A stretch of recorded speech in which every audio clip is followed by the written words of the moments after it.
tetragrammaton.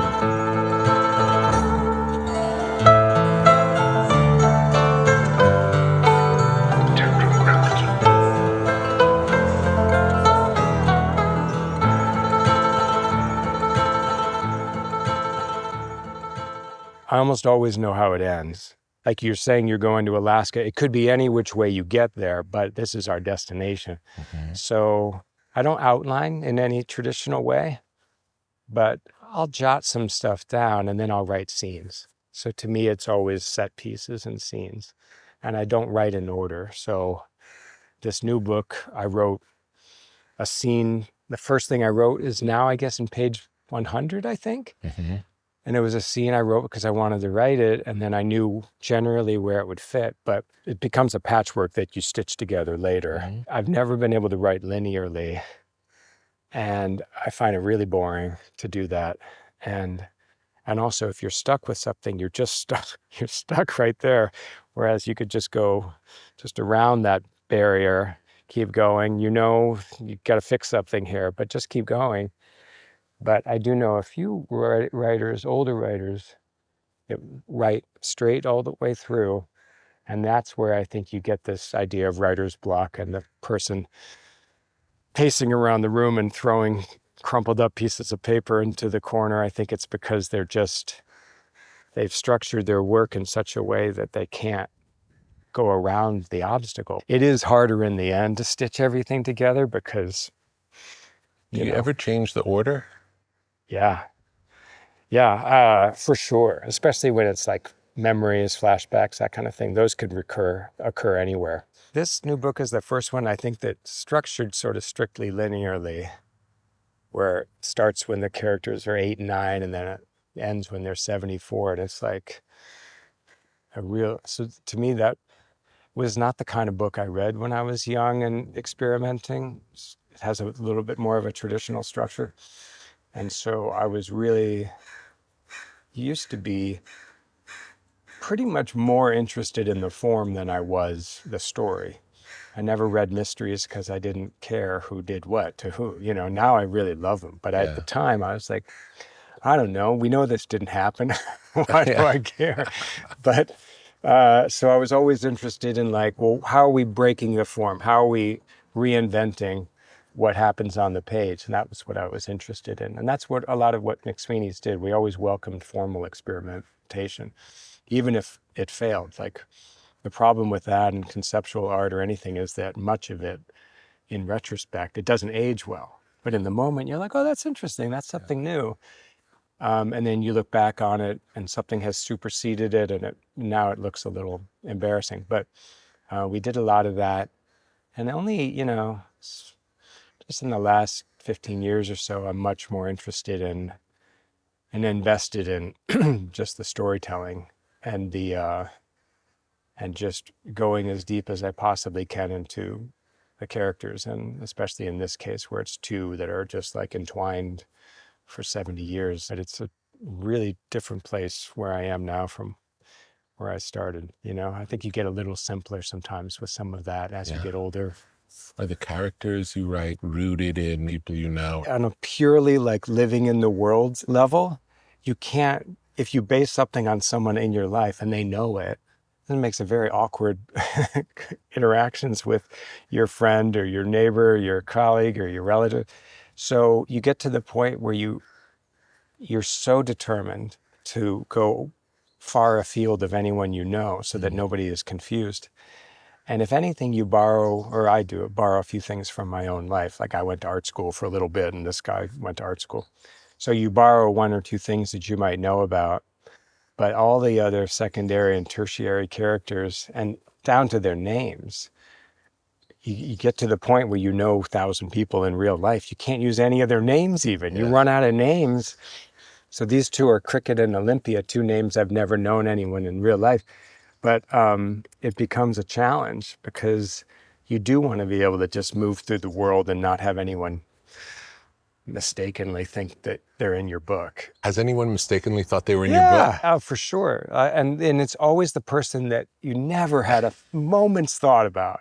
Like, I know that, that elf character that you wrote in Lord of the Rings, that was based on me. I mean, it's always something out of left field. And you worry about, your next door neighbor growing up being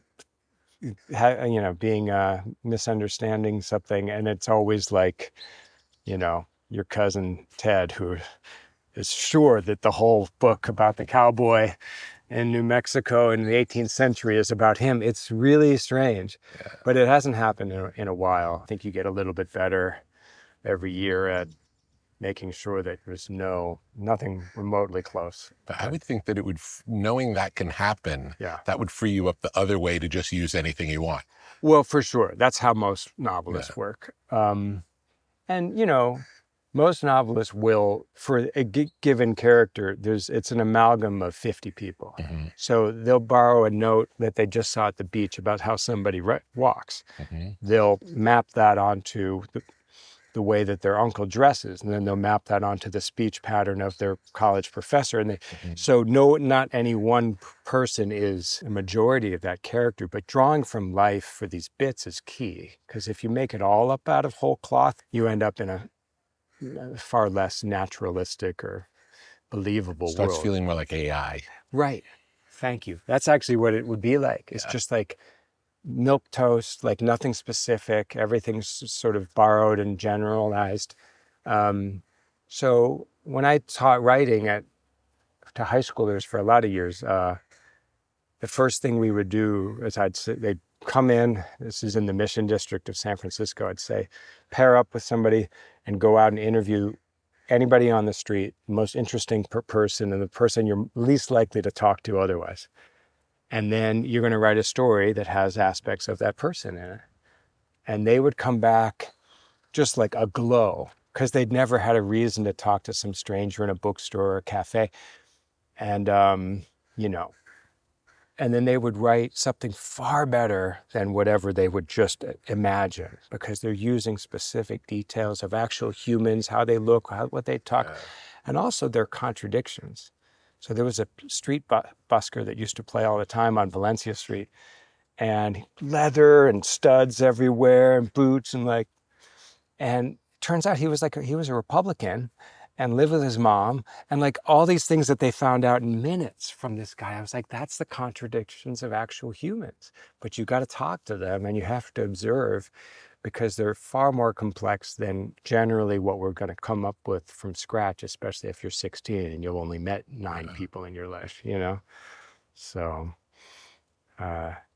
being able to just bring a notebook out in public and write a few things down and catch those details. Are you always paying attention in that way? Like, are you listening for a phrase you think, I like this, doesn't fit anything I'm working on, but I'll bank this for some later date? Yeah. I mean, so I have a garage, and in the garage I have just dozens of sets of drawers that I bought from a restoration hardware type, but much cheaper type. Yeah.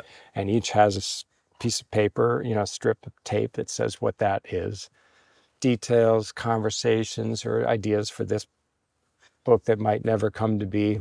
And I usually just write on loose leaf copy paper, and that sheet goes into that drawer. And at the end of the day or in the morning after, I'm writing stuff at night, I have to file everything. And then, once that stack is a certain half a foot or so, then maybe you're onto something. And that, like Contrapposto, this book was like 20 years of taking notes. And finally it was like, all right, it's time to make something of this. But it can be a burden too. You really want to turn off sometimes, and not have to listen or remember this thing or, God, that's good. And, there are a lot of times that you do have to be like, I've got nothing to write with. We're going to let this one go. I can't be tethered to this responsibility at all times. Like Susan Sontag, when she finally stopped writing, she described this incredible liberation because she was free of the burden of converting her life or what she saw into prose. It's truly a full-time job. The way you interact with the world to have the material that can then someday turn into something else. Yeah. It's just like this relentless nut gathering, Yeah. And you think, well, I've got a tree full of nuts. I've been saving for, 20 winters. There should be plenty. And then you're still like, oh, that's a really good one over there. I'm gonna cross this highway to get it. It's addictive as well. In this case, like I finished this book about 8 months before it's coming out, which is like a big, long time for me. It's usually a much tighter window. Yeah. So I've been a little bit more on mental vacation, I guess, than I usually am. And in general, you just get a little bit less hyper about these things. And then there's just like a backup, like there's too many things, and books take a long time. A long time. It's not like I'm so jealous, not to say that writing a song is easier, but I do have a lot of friends that have written a song in a day. Yeah. We have friends who've written songs in 10 minutes. There you go. And it's I don't know anyone who's written a book in 10 minutes. That's why I love, for me, drawing is that. So I like to be able to finish something in a day or even an hour, and they become like a riff, or a quick melody, and you can put a figure on a page and be done with it. And maybe somebody wants it, maybe somebody doesn't, but it's done. And that's a palate cleanser for me when I'm working 3 years on the same book. It's feeling like you can finish something. And it's necessary because I have a lot of friends that spend 8, 9, 10 years on a book. And it's really tough to think about, like, you hope that was worth the 10 years, but some fatal flaw could say, you know what, brilliant language. Yeah. Characters are fantastic, but there's something that's not working. Yeah. And all of that time, you might have been applying clay or whatever to the wrong interior structure, and there's something that's wrong about it. And I've had that experience where you're like, it looks like a book, it reads like a book, but somehow it doesn't. Is there a magic aspect to it? Oh, for sure. For every kind of art. Every masterpiece is an accident. Everyone. I think in the middle, sometimes you might be onto something, but then there's this like alchemy that happens where it's like, I have no idea why that song after this, or why this particular book is resonating with people and this one isn't. And I think a lot of it has to do with letting it breathe, letting light into it, like through it, like not trying to overstuff something. I think sometimes you think that you can make it work by overworking it, muscle through it. Muscle through it. And more words are going to fix it, like, well, if I just explain a little bit more and add another 100 pages. Whereas some of the best books are, 100, Great Gatsby is like basically a short story. I mean, it's a novella. It's 120 pages maybe. Yeah. It's incredibly rich. I mean, my son just read it, so I reread it, and incredibly rich, but short. It's gestural. Doesn't over-explain anything. It doesn't have to build an entire world in some way that people feel necessary to do now. And so you do have to let the weird, odd take be part of it, the unfinished thought be part of it, something that you don't have to connect certain dots and explain it to people. There's no more participatory art form than reading. You're the cinematographer when you read, you're the narrator, you're doing all of this work. So that's where you can't control it. You don't know how it'll play in someone's mind. Yeah. And you really have to chalk it up to luck sometimes, that somehow the assemblage of words and the way you structured it and a few happy accidents have led to this thing connecting with people, but you also know when it's not. And I'm trying to tell students now, like, if your response to your work is quite muted, and you show something to the reader who you really want to, boy, this book is about surfing. I'm going to show it to my surfing friend. And you get this kind of muted, kind of reserved response, like, well, this is respectful, or I see that you put sentences there, or the grammar looks good, or whatever kind of, it means you have work to do, maybe. There was a time when every great thinker had a confidant, a trusted companion with whom to wrestle ideas, to think out loud, to help uncover the essence of what path to take next and how best to follow through. That role has always mattered because meaningful problems require context, patience, and the ability to hold complexity. Anthropic developed Claude for just this kind of thinking. Claude is for minds that don't stop at good enough. It's the collaborator that understands all aspects of your enterprise and advances along with you. Whether you're debugging code at midnight or strategizing your next business move, Claude sharpens your thinking to tackle the problems that matter most. Rather than offering isolated answers, Claude is built for sustained inquiry. Claude synthesizes information from multiple sources, turning scattered material into a coherent analysis presented with a clear structure. It even includes citations. Patterns appear that would otherwise remain buried. Claude operates with continuity by securely connecting to professional tools, documents, calendars, and project platforms. At its core, Claude reflects a different philosophy of artificial intelligence, one that emphasizes collaboration over automation, depth over immediacy, and thinking with rather than thinking for. For problems worth solving, get started with Claude at claude.ai/tetra. Try it today.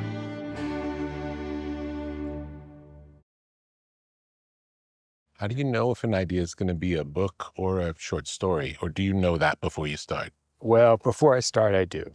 It's a really... How do you decide? Well, I think it depends on how many sort of themes can fit into that vessel. I'm writing a short story about hang gliders and Kitty Hawk right now, which is something I researched, and I didn't know what I was going to do with this research. But I know it's a short story because there's only so much about it that I'm interested in. But for a novel, maybe there's like 5 major themes in a short story. Like a novel, you're talking about 25. You know, there's a scale and a scope of issue, it. For me, at least. Yeah. But then you do have that blurry line between short stories, novellas, short novels. But at this point, I'm working on a series of books. They're like short stories, but they're part of a much larger thing, like thousands of pages eventually, that I'll get all in place and nobody will read it. But for me, I know the mosaic. I can see it. And they work as individual pieces? Yeah. You don't have to know anything about the rest of it to make it work. The hope was that obviously you get to know them when they're 8 and 9. And so when you are reading about them when they're 50, or all of that history is part of your understanding of them. But if you were to pick up and start on page 300 and when they're, however old, I think it would make perfect sense. You don't have the benefit of all of that sort of that shared history, but I do really like that, the jumping ahead. So it's like 10 years, you fill in the gaps and where would they have been in between, but that's the pleasure of being participant in it as a reader. I can't tell you exactly where they were and it doesn't matter to me, but like you can fill in those gaps. And we all know that we do so many drastic things, most of us, I think, in our lives. Like more and more I meet older people. I have so many friends in their 80s that have reinvented themselves yet again. Yeah. And they have, like Gary Burden, I was talking about, this art director, album designer. He told me one time, he was like, I think he was 30 or 40. And he said he'd always wanted to be a cowboy. And so he just decided one day, he grew up on military bases, but he went Montana or wherever, worked as a farmhand, cowboy. And that's what he did for a handful of years. And I love more than anything the people that will just make a hard break and do some drastically different thing just because they want to. I would love to have been a cowboy at some point, stuntman over here. And so I gave Cricket in this case, every time we re-meet them, he's in a really drastically different place. He's a shipbreaker on the coast of Turkey and, gets a call from Olympia, his old friend, and she needs him back in the US. And it feels like maybe, because he comes from rural Indiana, is that possible? But of course, the number of really distinct and drastically different stages of our lives that so many of us have, especially if you're a little bit of a wanderer, like he is. So it was satisfying to kind of give it that scope. Would you ever jump over a period of time in a character's life, and during that time something really significant happens that you know about, but you never say what it is and you never talk about it? Not even mentioned, not alluded to? No. Well, I haven't done that, but it's almost like when you hear about actors writing a whole history of their character that's not in the script. Yeah. And I totally get why you would do that. And I don't think an actor can over prepare. I feel like all of that helps. And so I really admire when an actor will take a character infinitely further than you even wrote on the script, because it's theirs now, you know? And so, but for me, I guess, you know, there are all kinds of scars and things that happen to these two. And every time they come back together, they come back with all of their baggage and scars from in between. But most of it is at least alluded to, you know, even if we don't get a full recounting of it. But it's so funny how quickly you can just gesture at something and be like, well, that was that time, you know, that stretch when I was a junkie. And like, you can pick up everything from that. If you trust the reader, which you always should, they want that too. They don't want it be over-explained and talked down to and have it like, all right, now we're going to go through what it's like to, you know, fall into a heroin spiral and whatever. It's like, you know, especially these two talk to each other with a real topspin and a real, like, it's quick and banter that you have with somebody you've known all your life. They can't get away with anything with each other, which is the case with, you know, I've had the same friends since grade school, and there's no pretending on anything. You can't, they know you inside and out. You mentioned the writing exercise that you gave to high school students. I took no creative writing classes in my life outside of one in high school. I was a painter and then journalist. And so I'm like weirdly ignorant about how regular college or MFA programs work. We have this center called 826 Valencia. It's like a writing and tutoring center in San Francisco. And we work with high schoolers every week. And I was always trying to give them assignments I guess I would want myself. And the other thing that we do is interview people outside in the community. But then the other one that I'd broken classes with is like interview each other, base a character on each other, or you can do an exact portrait of your peer. And these were all volunteer students doing this as an elective in evenings, and they're 15 years old. They would write these exquisite miniatures of each other, and they would read them out loud. And you could see kids like going, you know, flush red, kids crying, like just their jaws on the ground. And you realize that for most people, you never have anyone notice everything about you and write it down artfully. Yeah. And so it was it was always one period. They would learn what it's like to listen to somebody, what it's like to sublimate your own writing to like honor somebody else or like exalt somebody else, do them justice, right? Get it right. See things about them that are unique and beautiful. And then for the recipient, for most people, that might be the most detailed written account of who they are outside of a diary. Yeah. Because there's so few opportunities to just really listen and then also make art from it. And so we do a lot of oral history too, where kids interview their parents that might have immigrated here from elsewhere. And when you see that process where they get an excuse to really listen, there's an oral historian, Dave Issei, says, listening is an act of love. You know, we're in a position where we get to interview people and talk to people a lot, but most people have very few opportunities. And then, you know, with the idea in an oral history that it will be a written account and it'll be edited into a linear form and maybe published. You see kids that know their grandparents came from Cambodia, that fled the Khmer Rouge, but that's the vaguest thing that they know, right? Just a little bit. But now give them 6 hours to do a real oral history. It's just like, it's the most important thing in their high school years. They all say the same thing. And their estimation for their forebears is just like, goes through the roof. They see them as 100 feet tall. We really have to find space and to have those moments, I always think the very first week in any class at every grade should be about writing your story. Great idea. And every teacher gets to know every kid that much better, even if it's a page. Here's what I love, here's what I want, here's what I'm afraid of here.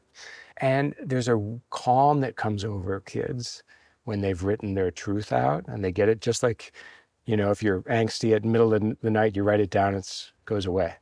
In the chaos of childhood, if you can fence that within the boundaries of a printed page, you're much more calm and at ease. You've gotten it right. And then you can move on and look around. But if it's all contained and nobody's listening, then it's just like having these rabid, feral beasts, all over within you. You got to let them out, give them put them on a leash or let them out of you. There has to be chances to do that. Put it in a linear form, all the chaos of your life in your mind, put it in linear form. Have it make sense. Do you think most people know themselves well enough to be able to do that? Not at the start. Yeah. No way. But you work it out, Yeah. Has to start somewhere. Yeah, you have to start getting it down, and I think you do get more skilled at.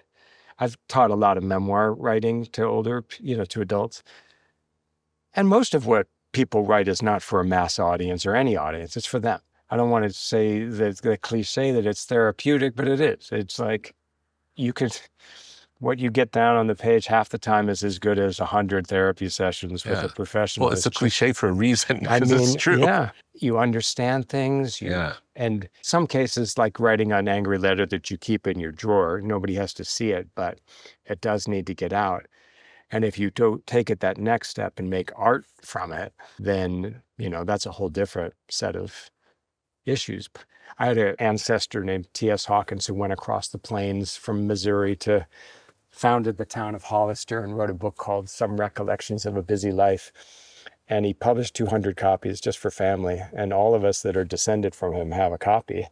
And it unites us all. And it's a great book. But without him having taken the time, none of us would be connected. None of us would know anything about what he went through, all of the particulars of that time.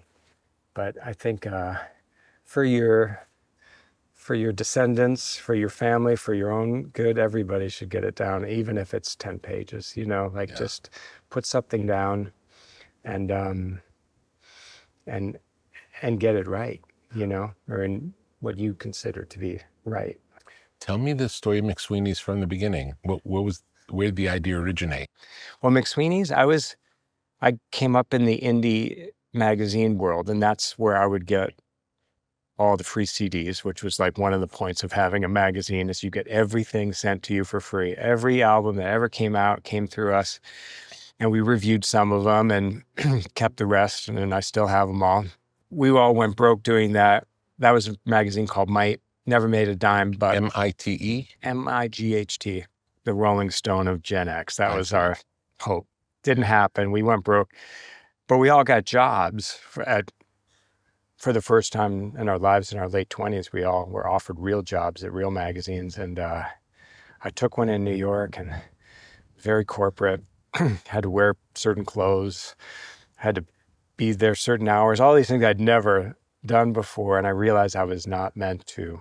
I quit, and we started kind of the anti-corporate magazine, which was just me and a few friends in my Brooklyn apartment. And we just did this little magazine that we printed in Iceland. I found a printer in Reykjavik, and I thought, oh, you're kidding me. I thought it was a joke, but there was really a printer in Reykjavik. I thought that would be perfect for this because it was kind of an outsider's magazine. Mm-hmm. And then from then, now we're on 27 years we've been doing it. Unbelievable. And I thought it would be 4 issues. And then new people come on, they have new ideas. What was the original going to be? It was a home for rejected stories from other magazines. So if you got turned down somewhere else, this would be the place. If your thing was too long or too short or too weird, we were the island of misfit writings, And then always about writing, that was the focus. It was mostly fiction, sometimes interviews with strange scientists, but it was all text. There was nothing else. There was it was black and white too, but very a precious pretty object. And then we started putting more and more time into the objectness of the book. Every issue is a different form. So one will be a giant hardcover. One was a lunchbox recently, designed by Art Spiegelman. Wow, great. We'll have, issues that are connected by magnets. We'll try to break the form every time so that people care about the tactile, the object in your hand. And then the subscribers are surprised each time. And so if you make it pretty, if you make an unusual object, then all the writing inside might have a chance to survive too. Whereas if you make a cheap or an ugly book, I think you're doing a disservice to whatever work went into that writer's task. But the fact that we've been around this long now we publish books and, is a shock to me because I saw it as like a 1-year experiment. Yeah. And so, but you know how it is when other people join the troupe, they keep it going. They carry the next stretch and they re-inspire you even when you're tired. It also shows that even a good small idea can end up being a big idea that goes on for a long time. Because you need to incubate it among a small group of people, and you just please your trio of friends. Yeah. But if you seek to make something for a mass audience, boy, that's tough. Is there a moment in McSweeney's history that was like, it got big in a way that was unexpected and things changed, or was it just a slow, steady build forever till now? Yeah, literary journals have a very low ceiling in terms of, if you have 10,000 subscribers, you're like the biggest literary journal on this planet, which just means that we're all very small. But they're small, devoted audiences, and all you really want to do, this is how I feel like with any art form. If you're able to continue doing that thing, meaning our subscribers pay $100 to get 4 issues a year, which is like a lot, but that sustains the staff of 5 and then the writers that get paid. And if you're allowed to just keep doing it, that's 99% the measure of success is... You get to keep doing it. Get to keep doing it. That's great.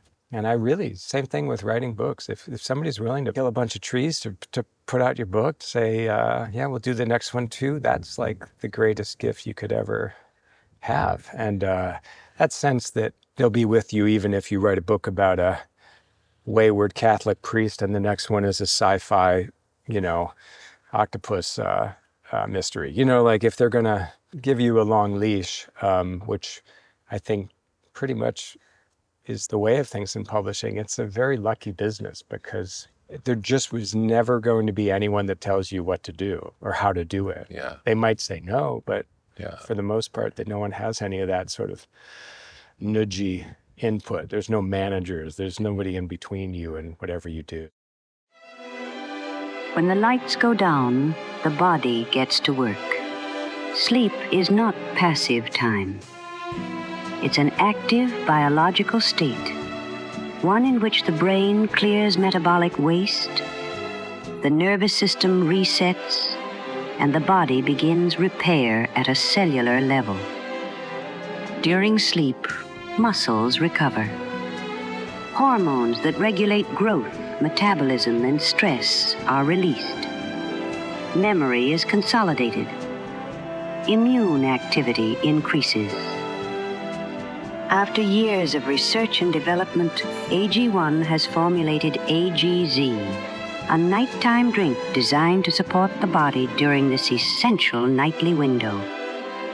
Each serving provides magnesium and zinc, minerals studied for their roles in nervous system function and recovery, alongside carefully selected botanicals to help the body transition from stimulation to rest. AGZ doesn't induce sleep. It supports the physiological conditions that allow sleep and the work that happens during it to unfold naturally. No artificial sweeteners, no GMOs, gluten-free and dairy-free. AG1 powers up the day. AGZ settles down the night. Together, they reflect a simple idea.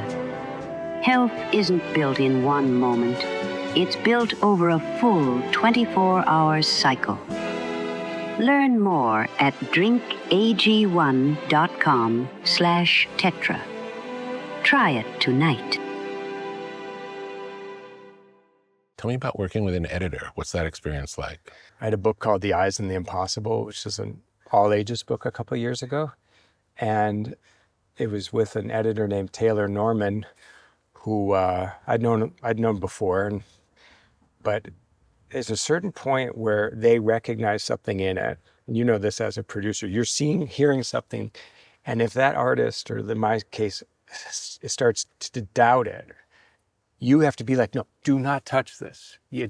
Don't touch it. Yeah. And my wife is a novelist, and we both reach a point with each other's books where we have to tell them, like, don't touch the keyboard. You will mess this up.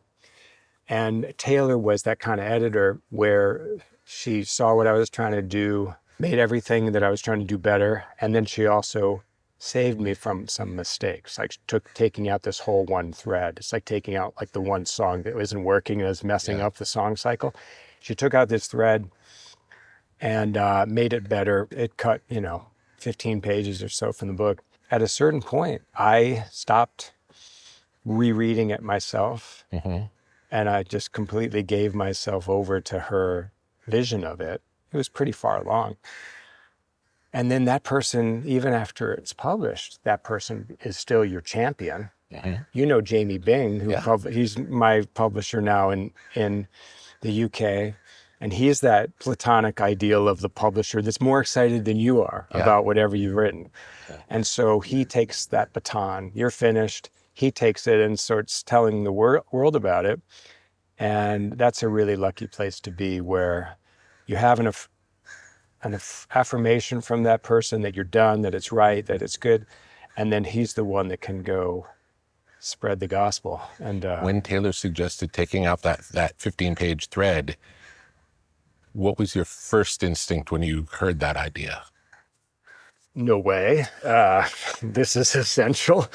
I worked on that. I feel like we need this thread. And I will say... How did you come around? How did it work? I think, you sit with it, you walk on with it, you ride your bike around the coast for a day or two. You're trying to, even before you respond, because you don't want to angrily say, no, you're wrong, whatever. I knew at that point already that she knew the book inside and out, knew what was best for it. So I was like, geez, I really don't think she's right here. But then in my bones, I was like, she's probably right. So, after a few days, I was like, all right, that's fine. And help me do it. So that what's weird about novels is that everything is threaded so many places that if you pull one, like it takes a couple, 3 people to sort of make sure that everything else is intact when you pull some character out of the book. You'll sometimes read a printed book that will have somebody's name on page 238 that doesn't exist, and it's because they changed the name or they pulled that character, but this vestigial name is still there and nobody caught it. Tell me about your relationship to books in general over the course of your life. I had teachers that made us make them. 1st grade, 5th grade, 8th grade. So I have all these books that we made, wrote and illustrated and bound, and then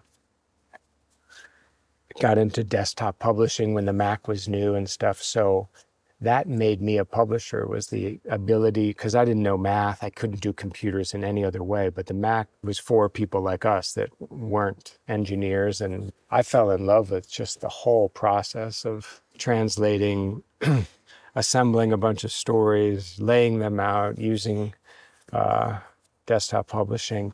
And we were publishing pretty basic things for a while, but then I went to Reykjavik and walked the floor of the printing plant. There's all these blonde men with blue jumpsuits. I mean, it was like a Oompa Loompa type of thing. Mm-hmm. But I could walk around and I'd see, they printed all the Bibles in Iceland, and I could see like the gilt edges and foil stamping and a leather cover and a ribbon marker and all these beautiful add-ons. And I was like, well, how much does that cost to do? 2 cents. How much does that cost? 3 cents. And you realize that all of these things that make books really beautiful cost pennies to do. And how it's such a shame when somebody's not spending the extra 6 cents to take it from a cheap looking thing to make something really beautiful. And so we became determined to just invest in cloth and, color art inside and, foil stamps and all of these things that all the printers are ready to do and willing to do, fold outs and pop-ups and anything that you can imagine, some printer will be able to do it. Like we made this new issue as a Trapper Keeper, which is a plastic 3-fold ring binding in the middle. We just sent it to our printer and said, can you create something like this? Well, of course, all these methods are still out there. They're still all. And the last book I did was made of bamboo. So we have a bamboo cover for Eyes in the Impossible with the die cut, with the words and the art cut through the bamboo. Totally affordable, totally doable. It's such a beautiful object to hold. And the printers are only too happy to be given the chance to experiment a little bit. And I think if we're going to have physical books survive, you do have to take that extra step. You got to make these things radically better than looking at a screen. It's an existential moment where if we don't do better, then, bit by bit, people will choose screens because everything is channeled through one object as opposed to having to hold all of these different things and pay for them. But books so far have resisted the digitization. We haven't had the pirating that other industries do. Mm-hmm. People are still holding the American hardcover market up, which is really lucky. We're the only country in the world that still prints the number of hardcovers that we do. I didn't know that. You go to Europe and it's quite rare to see hardcover books, which is really too bad. But so I collect old books. I collect old Bibles in particular. I'll buy a book just for the spine if I see something really unusual.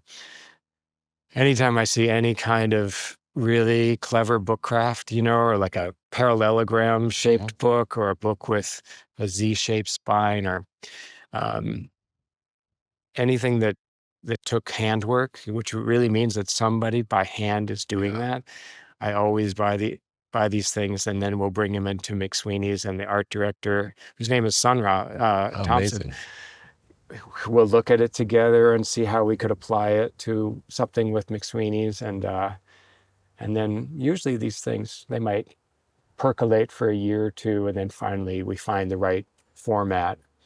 We did one recently with like woven fabric as the cover, but it's done by machines, but it looks like it's hand done. But anything you want to do, they can do. Our Icelandic printer when I met them, they had just printed a limited edition of books with shark skin.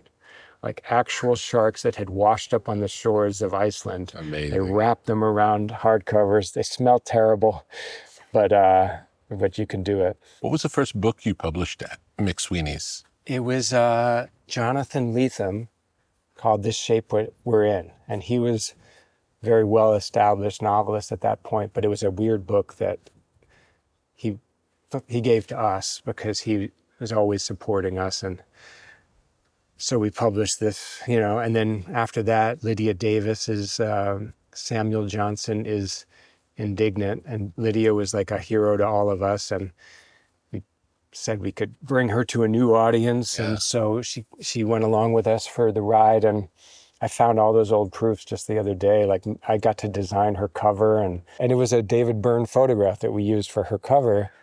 And so that was just like the dream of dreams. Like you get to publish your hero with another hero's work on the cover, and nobody's saying no, and you get to go to Reykjavik and check proofs on the printer floor, and then come back and get these boxes that you of this thing that you made. And you know how it is, like it's more fun as a publisher or a producer, I think, in a way, because you Yeah. get an unadulterated pleasure of helping somebody else's work Yeah. and be the presenter of it, as opposed to all the complicated feelings of your own stuff. Yeah. Right?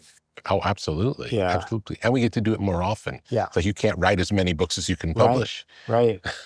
No, my dream, honestly, my wife knows this, we've said this for years, if some sort of version of another life for us would be combination movie theater where we get to show everything we want, and a recording studio where, it's affordable and we get to sort of pop in and just watch the process. Great. Sometimes. Wouldn't that be but we wouldn't have to work. Yeah. Like you're just wandering through like a ghost, because I love seeing iterations in music studio. I think it's far more interesting as a fly on the wall than being like on a film set, which is, I think, if you have nothing to do, really it's the most slow. boring place to be in the world.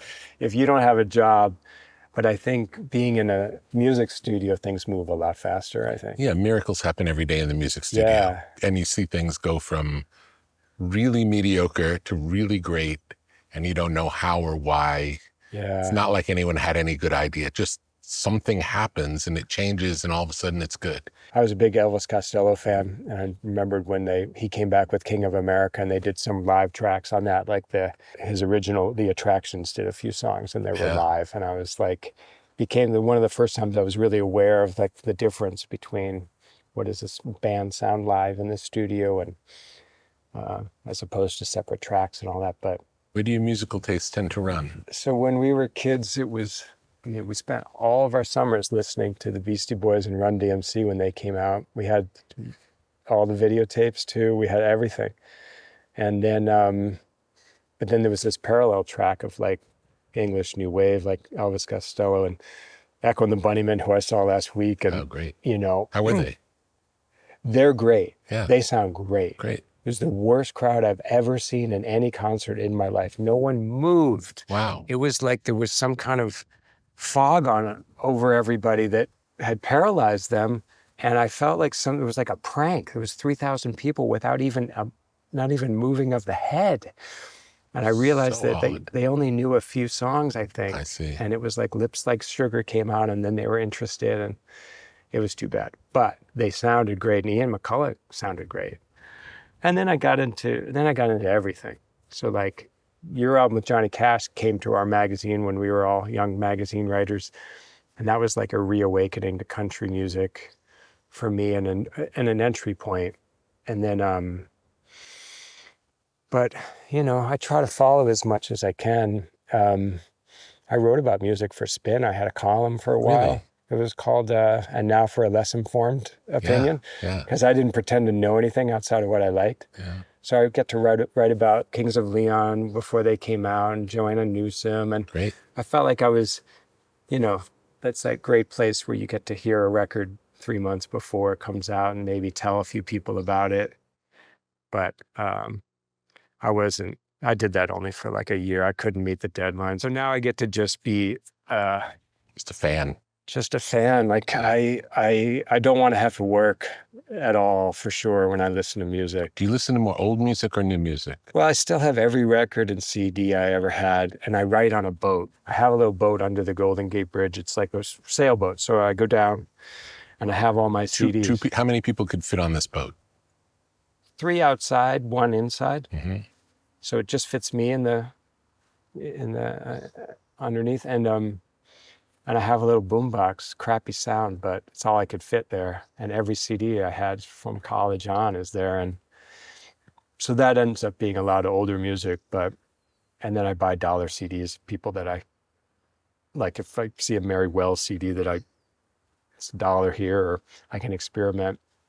Listening to a lot of Sinead O'Connor lately, where it's like every last album she made was great. It's just impossible. And how, as well known as she was, I don't think there's a better singer that ever was. She's it's just like, I've gone through just like endless deep dives, YouTube and everywhere else, seeing every last live performance, and there's never anything but perfection and like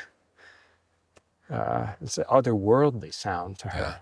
this is the only person I think I can think of that I did feel like I knew her, but I was never within 5,000 miles of her. But, and now I get to listen to like a lot of Jim James and My Morning Jacket and stuff, because Jim and I worked with Gary Burden on there's going to be a movie that was no dialogue, based on an old graphic novel called God's Man. And Jim made the music, and I was going to write whatever there was to write. And then Gary passed before it went too far, but he left us as friends. So that was a gift that we got from the ultimate hippie. Yeah, he's a great guy. So much of today's life happens on the web. Squarespace is your home base for building your dream presence in an online world. Designing a website is easy, using one of Squarespace's best-in-class templates.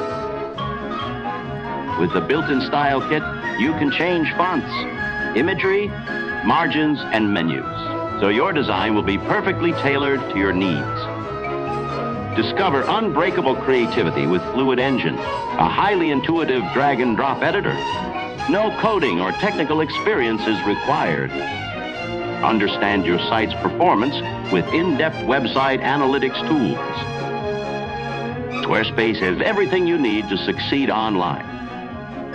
Create a blog, monetize a newsletter, make a marketing portfolio, launch an online store. The Squarespace app helps you run your business from anywhere. Track inventory and connect with customers while you're on the go.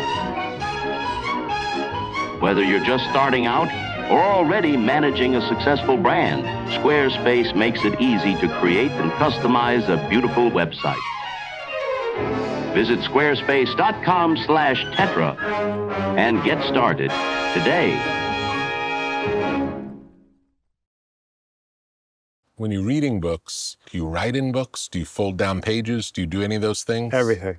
Yeah. I abuse every book. Yeah, I have a weird relationship. I'm afraid to touch them. Like, I'll read them, but I really want to protect them. I view them as these holy things. Yeah, I think it depends on... I've written in every book, I guess. Pencil or pen? It doesn't matter. They're teaching tools for me. So if I want to remember how to do something, like how to do a really great character sketch in a short space, then I'll go to somebody who I know does that well, and I'll go back to that book, or I'll tear out the page or anything to keep it next to me. Have a stack of certain books near me on the boat if I want them on hand. They're all beat up. They're all got salt water and mildew and everything. And I do have a separate collection of like collectible books and plastic and stuff, but I buy a lot of like $1 or $2 used books so that I can draw and write on them and tear them up, because they're, I always think I'm going to be able to find that passage, or I'll look at it, and I'm like, nah, I got to tear this out and just have it next to me, write notes on the back of it. Do you write on the boat? Yeah, that's my office. So during COVID, we never had internet at home, so I can't write near the internet. So I had to get an office outside the house. Explain you can't write near the internet. Well, I don't have, like, I have a flip phone, right? And so I can't be near the distraction. So do you write longhand? No. I do for all my notes, but when I compose on it's a 1998 MacBook Pro. So it's about 20 pounds, big screen. And that's never been connected to the internet. So I bought it. All the software is original, never updated it, cracked screen, but it works perfectly. And I don't have to relearn anything. So I take that out to the boat and I sit, boat sort of shifts, 10 feet this way, 8 feet that way. There's pelicans and sea lions. Are you at a dock, or are you out in the water? Oh, no, it's on a slip at a dock. I see. And so, but I have to be really away from any possible distraction. How much time do you spend in the boat? Like a writing day would be 8 hours, Yeah. I mean, then I have to get up and there's no bathroom, so I got to bike around this bay to the porta potty on the other side of the bay, which is not a long bike, but that gets me out and about. I always had trouble with being indoors all day, part of writing. this gets me outside. It's far prettier. And I don't have any possibility of anyone, any interruption. Nobody knows I'm there. There's nobody. Is most of your time writing or thinking? The first couple hours are journaling for procrastination. So I always have to spend 2 hours wasting time. And that's usually just writing. Is that also on the same device, or do you write that out? A little bit of both, but often just same device. And I pretend to write. I'm sitting in the writing position. Yeah. So you got to do that for 8 hours a day for me to get maybe an hour or 2 hours of work done. Oh, I see.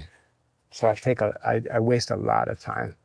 You need that time in that space. Yeah, and then there is always that thing where sometimes you're really composing, you're trying to get something done that day, or you've given yourself a crazy deadline to because you're angry at wasting all that time. And you're like, God damn it, just give me let me finish this chapter. Sometimes there's a real deadline. But the being in there the whole time, sometimes like hour 6, some crazy, crucial breakthrough happens. Yeah. Just because you were there. Yeah. And it's not going to happen in a crowded place or among all, at dinner. It's going to happen because you gave yourself that huge expanse of time. And maybe something, I play music the entire time I work, so maybe something triggers it in the music. Maybe I procrastinate by reading a little bit and something breaks through there, but I wish it were different. And I wish I could be like one of these people that writes for an hour and a half a day and gets enough work done. I've never been able to do it. I need the entire expanse. So those days I don't answer the phone, I don't do lunch, I don't see anybody. And at this point, I guess it's not going to change. At the end of the day, do you feel tired from doing that or no? No, but you do feel like if you haven't done anything, if you haven't written anything, if you have gotten nothing down, but you've crowded, you've pushed away your family and everything else to have that isolation. Yeah. You've said no to some friend visiting from out of town, all of this stuff, because you just got to, and then if you don't get anything done, you just want to punch yourself in the face all night. So it makes it all the more reason why trying to honor that time. And maybe there's, there's a sense of guilt too. Boy, there's other people that really work for a living. I'm very lucky to be able to do this. So goddamn it, get something done. And, I came up through newspapers and magazines where you really didn't have any choice. You had to produce something. So I do think that it's a good training for any profession, but for a novelist to have had daily deadlines that were real and people counting on it and news counting on it and all that. So but this is the happiest work environment I've ever had, where I'm just so content there. And it's a cradle. It's called the Cradle, my boat. So I renamed it, which you're not supposed to do, but I renamed it. But it's Why are you not supposed to name it? You're not. It's bad luck to rename a boat. Oh, is that true? Yeah. If you change the name of a boat, it's bad luck. They say it's a curse. curse. I've not known that. Yeah. Wow. But because it rocks all day, it took me months when I was doing it. At first, I would go down there, get all set up, and fall asleep immediately. I'd sleep for 90 minutes. I'm used to it enough where I can get work done. But it's so calm. It's so, it's so womb-like. Great. How long have you been using the boat? Maybe 5-6 years now. Yeah. I was on a different dock, but now this is the perfect one. It's this rickety old Popeye-like dock under the bridge. And there's just me and a couple fishermen, and that's it. It's a shitty old boat. The setting sounds great to allow something to happen. Yeah. I think it's worth it for anybody. How do you really want to spend your days? Yeah. Does it have to be in this kind of a environment, that kind of an office? Yeah. How would you ideally do it? It makes me crazy that it took me this long to really think about it, and seek out and create something that was a little bit more my ideal. You have a favorite bookstore? I can't say. There's too many up there. San Francisco's it's got the most indie bookstores of anywhere. It could be anywhere in the world. Doesn't have to be in San Francisco. Well, let's go to Paris then, because then it's not, I don't get anyone in SF mad. Shakespeare and Company right near Notre Dame is, those are old friends of mine. That's the bookstore of my dreams and maybe everybody's. Yeah. That's sort of what we modeled our new International Library of Young Authors on, like just bright colors and books everywhere and no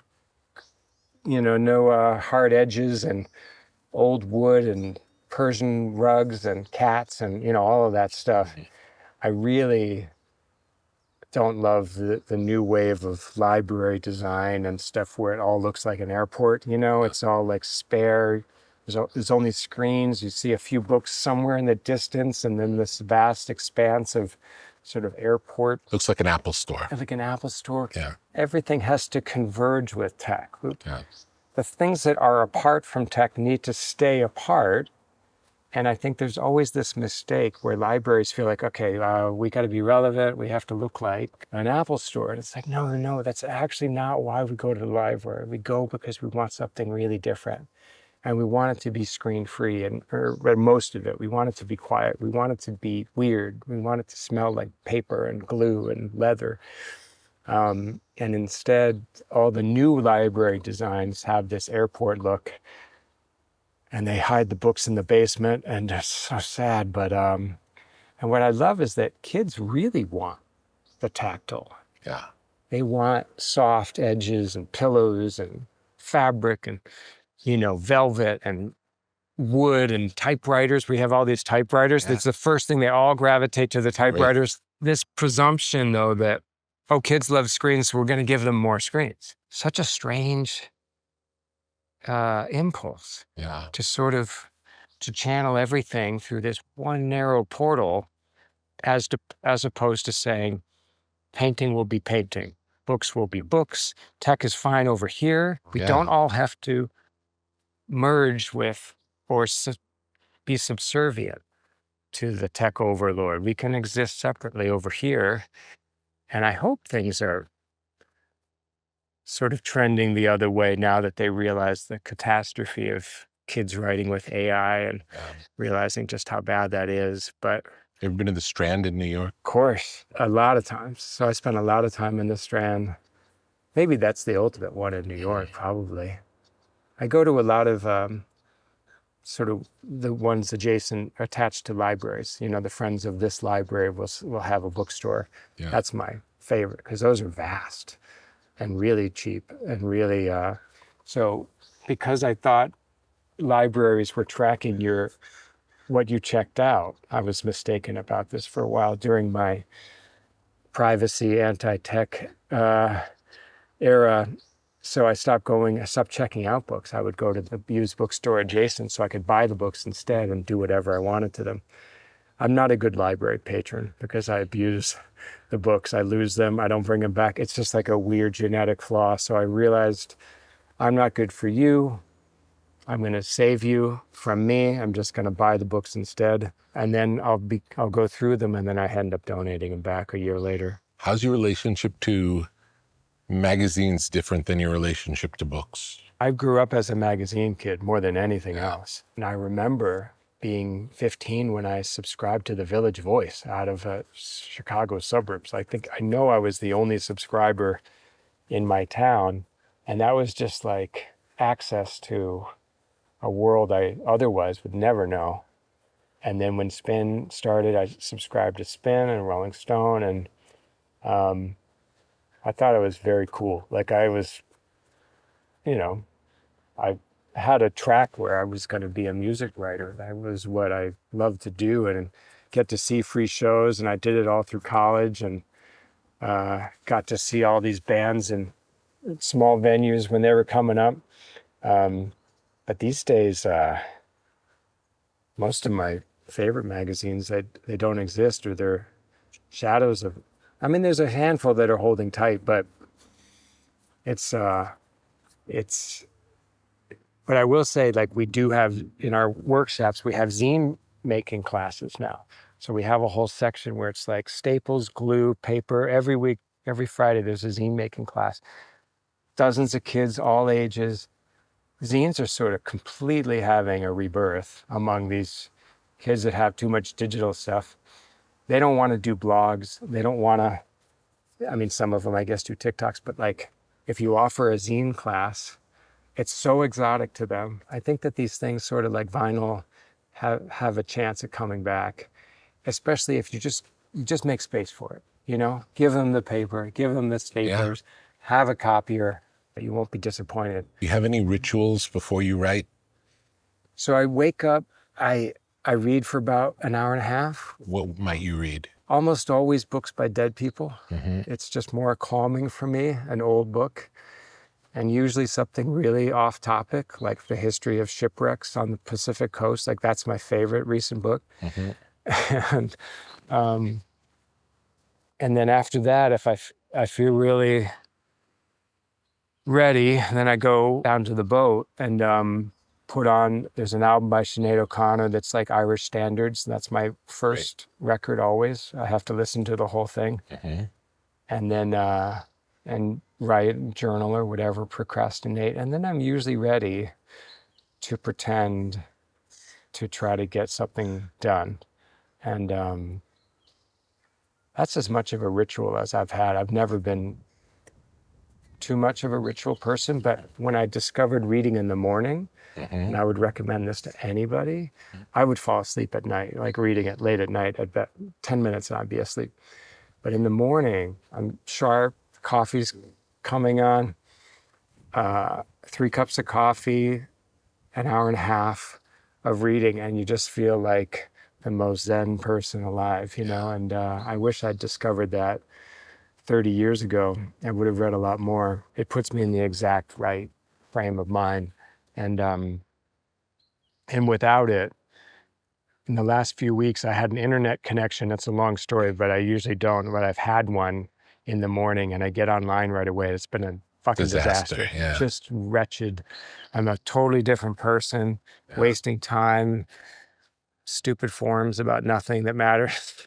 Watching, at best, I'm watching old concerts, but it's just night and day. And we realize if you do that to kids too, if you give them, you know, the choice or give them a connection with everything that's ever been in the world and every movie that was ever made, they're gonna go there. But if you set aside space and time and say this is our reading period or whatever, then they will use it. But you got to do this stuff thoughtfully.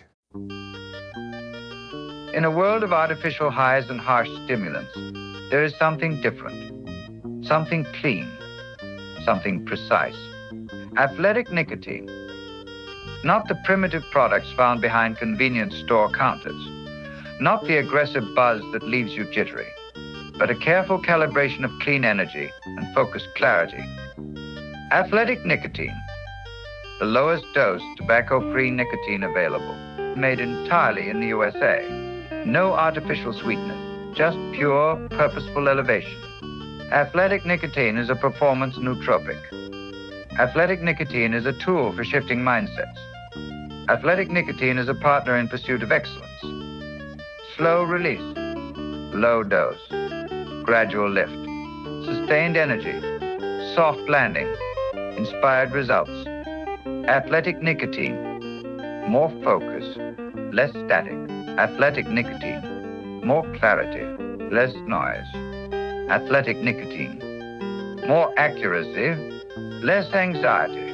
Athletic nicotine, from top athletes pushing their limits to artists pursuing their vision. Athletic nicotine offers the lift you've been looking for. Learn more at athleticnicotine.com/tetra and experience next level performance with Athletic Nicotine. Warning, this product contains nicotine. Nicotine is an addictive chemical. When you sit down to write, do you expect a certain outcome at the end of the day or no? Usually I have something I'm trying to do, you know, like there's writers that have a word count they're shooting for just to keep themselves generally on pace. So you might say 500 words or 1,000 words, which is really not that much. You give a deadline to a friend to give back to you. Yeah. So you say, or I'll say to my wife, like, I'm giving you this chapter at the end of the day. Force me to do it, hold me to it, yell at me if I don't get it. So you're often employing friends and family to keep you on target. And that goes back to the community part of it. Yeah. It's like, so much of writing is actually talking. You're not always alone. And if you're stuck, you call up a friend or you go for a walk with somebody, you say, I'm working this out. Yeah. Does this make any sense? Or am I onto something here? Or if you're writing a novel, you give chapters as you go to a receiver, I call them, somebody that's dedicated. How many people do you have like that you could share a chapter with? Maybe 10, 15. That's a lot. Been around a while. Oh, that's great, though. All the people I came up with. Yeah. And we all do it for each other. Yeah. Like I'm stuck. Can we trade for a few months? Yeah. And you give me yours and I'll give you yours. And, but that's where you lean a little bit on somebody and they're going to see things that you won't see. They're going to push you through a rough patch. They're going to say, no, just keep going. You're not stuck. Keep going. Just keep doing exactly what you're doing. Yeah. That's how I finished my first book. I gave one section every few weeks to my editor, this guy, Jeff Klosky. And he's like, you're on, making sense, keep going. He never edited a word until the end. And I so recommend that to everybody. It's my first bit of advice for anybody trying to finish a first book. Have a receiver. Yeah. Somebody that's just there, reads it, doesn't judge, and unless it's catastrophic, says keep going. Great. And you'll get to the end that way. Much more so if you're just alone. Spinning. On a hilltop somewhere like the Unabomber. Like you really need to be in conversation with people and let them pull you through. Do you write every day? Every day that's a writing day, I write. Today is a non-writing day, but on a writing day, I don't see anything. I don't do anything. How many writing days are there in a year? These days, probably 250, Good amount. Yeah. Good amount. It wasn't that way. I used to write in the middle of the night because I was working during the day, but these days, because I can do just that and I'm not needed, and my kids are older and all that stuff, it feels beyond luxurious. You feel crazy guilt sometimes. When it goes good, do you get excited? Do you have a good feeling? The rest of that night is euphoric. You rush to work the next day. Or if you show something to a trusted reader and they're like, this is great, this is really coming together, then that's jet fuel, And that's another reason why you include people. Because if they get excited, that redoubles your own energy, your dedication, your confidence in it. Is there a momentum that builds as well? Like if you have a couple of good days in a row, is it easy to 100%. Ride that? 100%. Famously, Ray Bradbury down here in LA, you know how he finished Fahrenheit 451? No. He was broke and he had a family and he had some job, but they had public typewriters at the LA Public Library in the basement, I think, 10 cents for an hour. And he had just enough to put in 2 hours a day maybe of typewriter time.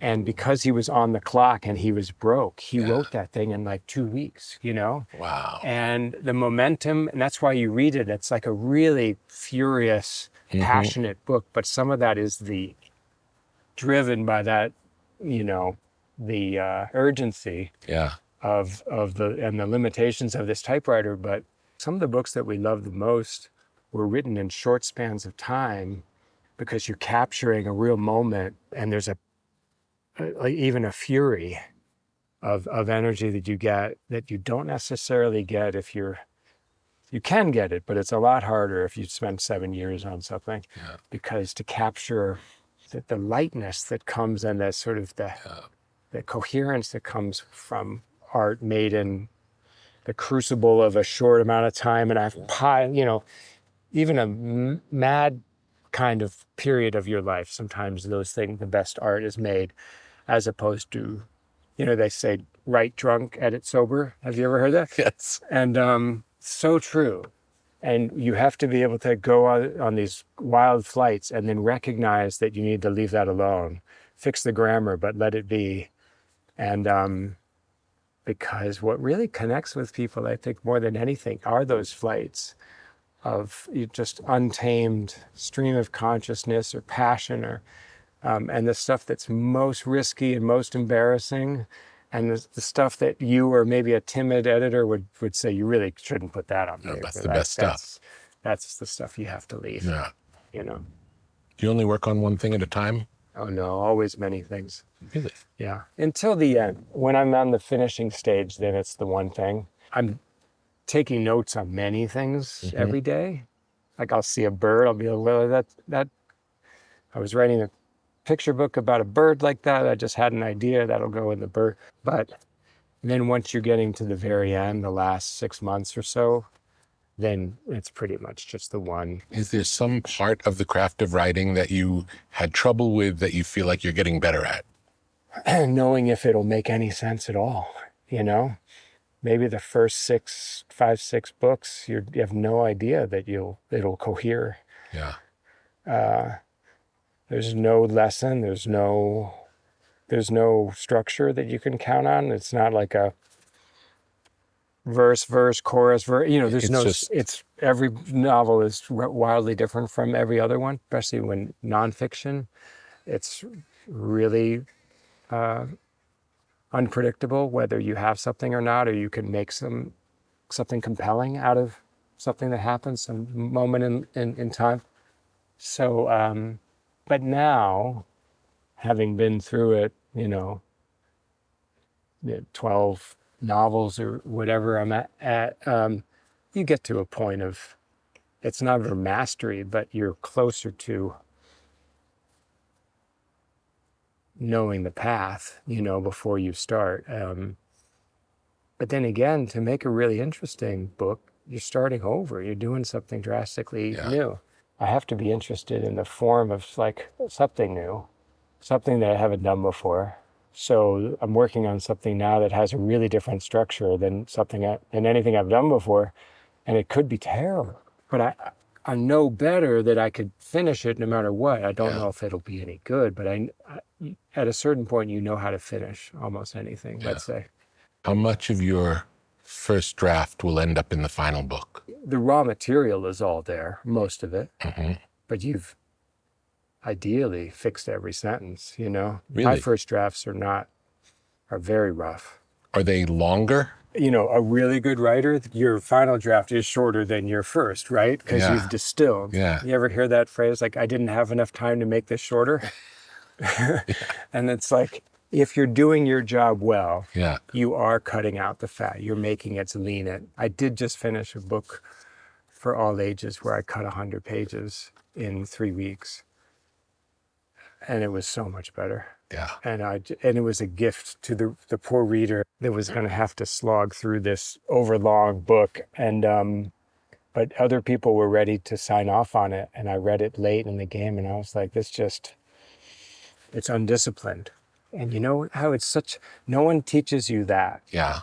If you see real discipline in film in particular, and really tight editing, it's just such pleasure. Yeah. And then if you see something drag, or a little bit lazy, or a little bit too forgiving of some long, languorous take, then you're like, why am I more bored than I've ever been in my life just because this one take is like, you know, a minute and a half long. But the discipline, it's a gift to your audience to say, I respect your time. I'm going to make this tight. It's like, not God is in the details, but there should be some equivalent phrase that's just like the gift of a very tightly edited work of art. It seems at odds with the loose hippie magic of art to spend so much attention on constraint and discipline and leanness. Yeah. But it does really matter, Makes right? a difference. Yeah. Yeah. If you have a story in mind, can that story be told many different ways? This is the eternal question every day.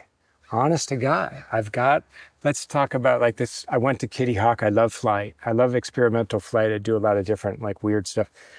And I love experimental flyers, people that will invent a new jetpack or whatever. So I went to Kitty Hawk to pay pilgrimage to the Wright brothers and the Kill Devil Hills and the dunes, and I met this guy that teaches hang gliding, and I learned some hang gliding, and I just had such a rich culture there. They call themselves Doonies. All the teachers and these young men, and he's the elder statesman, and he teaches them how to teach others, and they're all hanging out on these dunes with these beautiful, brightly colored kites. And have you ever hang glided a little bit? It's easy and safe to do it just on a hill. There's just a kite, no machinery. And it's silent, yes? Silent, That's utterly great. silent. And you feel it's the closest thing to being a bird, even for 20 feet of just being aloft. And I was like, is this a novel? Is this a movie about, is this a nonfiction piece about this culture of people? Is it a short story? So some things arrive, right away. Yeah. That one, I've sat for 5 years now. I've gone back twice, done a tandem flight, all the way. Yeah. Where a plane pulls you up and then lets you go 3,000 feet up. I still don't know what to do with this. Just from your experience, will there be a breakthrough moment where it's like, aha, It should be. I know exactly what to do now? Where the fuck has It's it been? just waiting for that. And waiting for it. So that's like Contrapposto, this book, 20 years of notes waiting for the structure to arrive. What was the key? I think just like knowing that I wanted it to be about their whole lives, but I was bored thinking about having to describe every year or allowing yourself to jump 10 years each time was just it's such a simple thing, but I hadn't occurred to me. Yeah. But it's always a simple thing. I know. I felt so dumb when it popped into my head. It's not like no one's ever done it before, but it liberated me. Suddenly all the baggage was, it's like a hot air balloon where you dump the sandbags off and you're aloft. So great. And I think so much of the time you're losing things as opposed to putting more in. Yeah. The solution often is less. Do you always want there to be a moral at the end of the story? No. I don't know if you're hearing this phrase. What would you like the reader to take away from this? This has entered the lexicon. It's driving everybody crazy.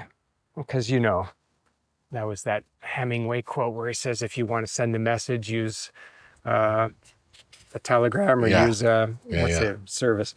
So there are themes and ideas and all of these things woven into a novel. But it's a form where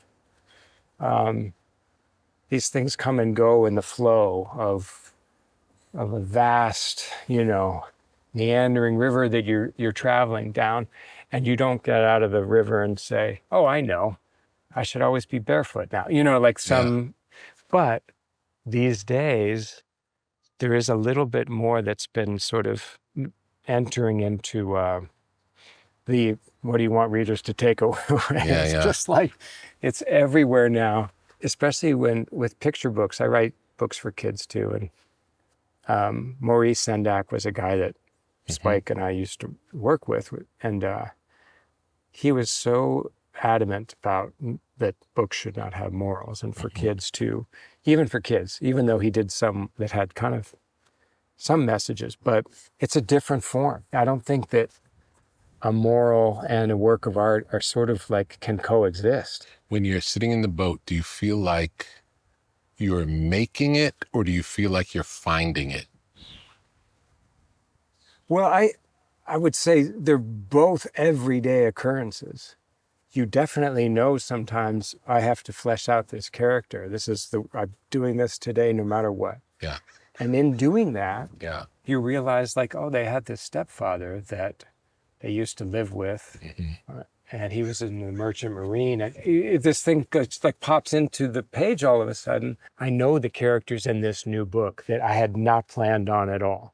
That like they're there suddenly because I'm typing, and I'm Such really not feeling, a mystical. right? Like I'm not superstitious or anything, and I really feel like generally we're in control of what we're doing there. But sometimes things you are catching up to what's going on in your head, and you can just barely type it fast enough. And those are really fun. And those characters actually become really different in your mind and kind of more beloved because they arrived unannounced and without much of your own doing. There's a long tradition of reading sacred text slowly, allowing each word to settle, echo, and reveal meaning over time. Rather than rushing to conclusions, this practice invites reflection, listening, and attention. For centuries, this repetition has been used to stay close to wisdom. not by studying words as information, but by receiving them as something lived and experienced over and over again. This tradition is known as Lectio Divina. Emerging in early monastic life, it engages Scripture through 4 gentle movements: reading, reflection, repetition, and rest. A short passage is read, a single phrase is held.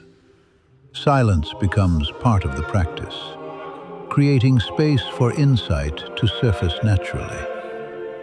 Lectio 365 brings that ancient rhythm into the present moment. Designed for modern life, it offers brief, guided scriptural reflections throughout the day. To begin with intention, pause at midday, and wind down at night. The readings are less about information gathering and more for returning to wisdom again and again, letting familiar words meet new moments. A modern way to keep biblical wisdom close, quietly present, steady, and alive within everyday life. Lectio 365 is a free resource. Find inspiration there, now and always. Learn more at lectio365.com. Have you had any mentors? Always. Starting with, so I've been looking through all these old papers, and I had a high school teacher named Peter Ferry, who was just like my favorite guy, and really funny guy. You know, the teachers that like Monty Python, when you are obsessed with Monty Python, like forever, that's your guy. Yeah. And so we stayed in touch. And even when I started writing books, I would send him each book before it came out so he could grade it. Great. I found all my manuscripts from Peter Ferry the other day, and he'd go all these, and he'd write all these notes, and he'd always tell the truth, and he was hard on me here and there. He was always like firm about things. And at that point, he was writing his own books. He wrote a number of novels that were published. And then he would do something that I recommend to anybody. He would write down all of his favorite lines from the manuscript and give it back to you. Great. And through his eyes to see what he had noticed, and then the love that took him to like put it all back in handwriting. And somebody, a peer of mine, did this a couple of days ago in an email. And I was like, oh my God, I haven't never had anyone but Mr. Ferry do this. Yeah. But everybody should do it. And it made me think I have to do this with friends too, because it's different than just saying good job or it makes it 10 times better. You're like, oh yeah, I forgot that. I did that. Yeah. So he did that until, he passed away a few years ago. But I still have a few of my old teachers in my life, and including my 5th grade teacher who made us write a book, and I'm going to see her in Chicago in about a month. Great. So it's mostly teachers that I stayed close with, especially when my parents passed. Like they became our, some of the crucial adults in my life that kept in touch on purpose, and were sort of careful to present that continuity with home. Yeah. And that's one of the reasons why we have these organizations that are teacher supporting organizations. We try to give more volunteers in the classrooms to help public school teachers, because I had an uninterrupted string of amazing English teachers. I don't know about you, but we got lucky. Have you ever read something you wrote a long time ago and realized that it means something different than you thought it meant when you wrote it? Yeah, I found stuff that I don't remember. I have no recollection of writing it. Yeah. From my 20s and 30s. Yeah. No recollection of writing it. No idea what I was writing. I don't know where it went. I don't know what became of it or why I abandoned it. But there was some good stuff. Yeah. So sometimes, you do borrow things from these abandoned drafts. But at best, art, you don't always know what you're getting at. And if it's coming from the deepest, most subliminal place within you, then you get into like dream storytelling and the kind of stuff you do when you aren't awake. Yeah. And then that's some of the most interesting stuff. And why is it that I'm writing this scene that takes place underwater, and you can't question it sometimes. Yeah. And sometimes that's the storytelling that I think is most resonant with people. That's why David Lynch, he's the perfect exemplar of this. I'm sure he has no idea why he did certain things. No. And it wasn't coming from the intellectual part of himself. It was coming from like, I don't know, there's going to be this black lacquered box and then there's a key, and I guess and he can describe it perfectly, but has no idea why. And then there's tiny people that are behind the diner, and they come out. Like, these are all dream things that he didn't question, that he realized in three-dimensional space and on film. And we know exactly what he's doing. He's the only sort of real dream artist, I think, out there on film. And why is it? Everybody else constrains it and puts it into a more rational form. You know, why is there a dead person in the restaurant over there? Like that kind of stuff. But in a dream, every day, a dream will give that to you. So I think, you know, when you've got to allow that to... you don't have to know why. Don't have to know why. And I speak to high school kids. I was in a class last week and they were like, well, so what kind of philosophy guides you as you wrote The Circle? This is a book about like a tech dystopia. Yeah. He said, you know, like stoicism or, you know. Yeah. And I said, no, don't ever believe when you go to college or whatever, we're not being guided by some theory. It's not on a grid, you know. If your college professor tells you that this story has a lot of red in it because he was influenced by a grandfather that was a Soviet dissident, no. He just put red in. He has no idea. There were flowers in the room or no idea. All of these things are coming from a much more subliminal place. And so this sort of hyper-intellectualization and analysis of it is something that you can do as an undergrad to pass the time. Yeah. But it doesn't mean the artist has any awareness of this. And I like to sort of liberate high school kids from that. And of course, sometimes their teachers are horrified that I'm saying much of what they're reading and analyzing it's made up. It's just make work, you know? Like, I guess you could write a 20-page paper about, you know, the use of sandals in the work of Henry James, but he had no idea. No. Do you ever start projects and not finish them? Always. 92% of the time. Really? A lot? Yeah. I mean, you know, a lot of times you're waiting for somebody to tell you it's a bad idea. Yeah. And then sometimes somebody else will do it in the meantime before you've finished. Sometimes you just can't get to it and it takes you 20 years. And very often you yourself will realize, even ideally as quickly as possible, that between 3 a.m. when you wrote it down and 9 a.m. when you see the note by the bed, how stupid it is. But I tend to sort of going in a lot of directions at once, you know, like, and trying to find time and reason to focus on the one thing and get it finished. But, you know, I don't know what you'd call it. I mean, I'm sure it's diagnosable now. I've never been diagnosed with anything, and nor do I want to be. Yeah. But I think that I finish plenty enough, and I always tell people, like, there's just no shame in 100 abandoned projects. As long as you're getting that 101st one finished, they say you've got 40,000 thoughts a day, right? Yeah. So I for sure believe that. I definitely have counted them. It's a lot, but I love being told, not that one. Yeah. And then I'm like, oh, thank God. And then I can move on. Yeah. And it's only when knowledgeable people will say, oh, that's pretty good. Then you're like, oh, fuck, I might have to do this, you know, even if it's like outside of the realm of writing. Yeah. You know, we had this idea for this thing called Art and Water, and it's like a free MFA art school that'll be in a pier in San Francisco. And I was upset by how art school is $100,000 a year now. No one I know can pay this. So I said, well, why don't we take mentors, teach aspiring artists for free, everybody shares space, studios, and all together. So I pitched this for 5 years to different people, and nobody told me it was a dumb idea. So I was never free of it. And so now it's going to happen because people joined up, and now it'll be open in later on this summer. So it'll be like 50 artists all sharing Great. studio space and teaching each other, and no money exchanged. So you have to come down and see it. It'll be a thing. Tell me more about your thoughts on education in general.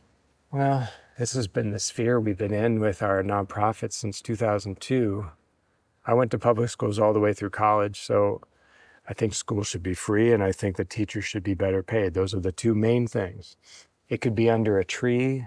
It could be anywhere, as long as you're motivating and paying those teachers. Yeah. It all comes down to teachers. Yeah. And paying them better. So we have a bill before Congress right now where it would set a $60,000 minimum for all teachers in the U.S. And then, as you can imagine, that's not going anywhere super fast. But I think, more than ever, now that they're chasing teachers out of the classroom by banning their books and arresting them for handing out these certain books, my books have been banned all over the country. Really? Yeah, we did a whole documentary.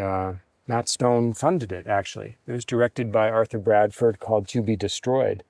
And I had a book called The Circle that now is on the banned list. Do you know why they banned it? Yeah, so it's about, they assigned it in high school because it's about the dangers of technology and social media and a lot of things. And but there's 3 very awkward intimacy scenes that are meant to be so awkward, and about how, like in one case, during a romantic encounter, the male of the two wants her to rate him as they go along, because he's so insecure and he wants everything to be measurable and datafied. So they're not like sexy scenes or anything, but they're in a book that's often assigned in high school. So that's often what they're banning, is intimacy in a book that's given to kids. Meanwhile, these kids all have phones. They have access to every piece of pornography that's ever been made by humankind, but they're worried about the 3 scenes in the novel. So they banned this book in Rapid City, South Dakota, and they didn't just ban it, but they destroyed them all. And they pulled them out of libraries, and they've never been seen again. Wow. And so that's why they were marked to be destroyed on the official documents. Wow. So that's what we called it. We went back to South Dakota many times, and Arthur, the director, filmed students and parents and teachers and to examine how these things happen. And it turns out there was nobody in the town that objected to any of the books. Yeah. Not one authentic complaint. But because there had been a new Christian school board voted in, headed up by a woman with 7 kids, none of whom were in the public schools. They were all sent to Christian schools. But because of this culture of sort of, maybe preemptive censorship, they took all these semi-controversial books off the shelves so as not to stir up any trouble. These are the principles of the schools. And then the kids found out about it. They were enraged. They felt stolen from and condescended to. And so we partnered with the local independent bookstore, Mitzi's, and said, if we'll pay for it, will you offer all 5 banned books, there were 5 of them, to any kid that comes in high school? So they did it. We're still doing it to this day. Amazing. 3 years later. You walk in, and so far more kids have read these books. Yeah. And they all have them at home now, whereas they wouldn't then had they not banned them. But it does teach you, like, so much of censorship is not coming down from on high, but it's preemptive. It's like the powers that be saying, let's just avoid trouble in case it's coming, or in case the school board objects. Let's just preemptively take these books off the lists. And it was really enlightening, amazing to see these kids stand up for, the right to read freely, and got to see a really great part of the world. Like, Rapid City, South Dakota is an awesome town. It's right near Mount Rushmore in the Badlands and stuff. Yeah. So there's a lot to see there. But It's a great story. Isn't that crazy? Amazing. No, book banning has no fans. Even MAGA people, the farthest, there's very few Americans on any part of this political spectrum that want to censor books. Anytime we had a town hall or anything, everybody can come, any side of this debate. Not one person came from the town to say, let's ban books. So then the next school board election, they voted out all the lunatics. They voted back in a bunch of moderates, and now things are back to normal. So it gives you hope. If any collectorate is well-informed and they show up, the chances are you're not going to have a hijacking by these the right-wing extremists, but you do have to vote, and you've got to be informed. Your thoughts on free speech? I mean, I'm an absolutist. I even did this in the schools and in Rapid City. I was like, what's the one book you would ban? Because there's got to be one, right? Yeah.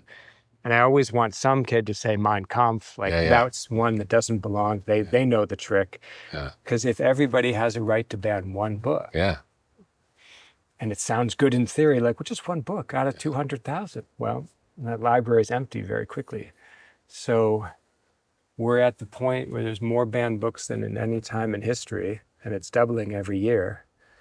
And it's because of technology and these banned lists that are shared from community to community, and then this culture of, you know, radical conservatism. But it'll swing around again. But in the meantime, it's really rough on librarians, and it makes a hard, low-paying job much harder. Tell me about your editing process. I'm pretty fierce, I guess. In newspapers and magazines, you know, like, there's never an unexamined sentence. Everything is subject to be chopped up, and you get a thick skin. You can't be precious about much. And now, you know, writing your own books, you could be precious if you'd like to be, but you get very good at listening to editors and the humility of giving yourself to editing. And then you also become a very good self-editor, especially if you're editing other people. I always think you got to edit other people's books to be a good self-editor. And not just, I like it, I don't like it, but how could this be better? You know, I know what you're trying to do here. I was an editor for about 10 years before I ever wrote a book. So it's a great training. Morrison was an editor for decades before. She was a big editor at Random House. And then she wrote Beloved. And so I recommend it as a start and as a ongoing practice. Are there any popular rules or ideas about writing that you disagree with? All of them. When you say rules about writing, that's a terrible phrase to utter. There can be no rules about writing.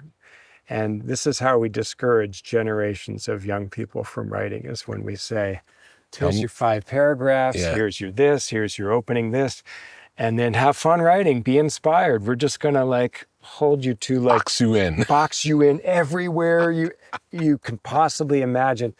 If we wonder why they don't consider themselves creative or good writers or whatever, and then you give them the 5 paragraph essay, that is exactly how you kill every generation's interest in writing, is the 5 paragraph essay. It needs to be obliterated. And you'll see everything open up, the sky open up, everything, all these kids feeling free of those shackles. But all of the tropes are wrong. Write what you know is a terrible canard. People have taken it to mean that if you grew up in a suburb and your dad was a mailman, then that's what you should write. There's a bunch of novels about suburban mailmen. And it doesn't mean that at all. And you should never be constrained by just the things you know. How about learn some things and then write about those things? How about the book being bigger than yourself? Anytime you hear a rule, take it with a grain of salt.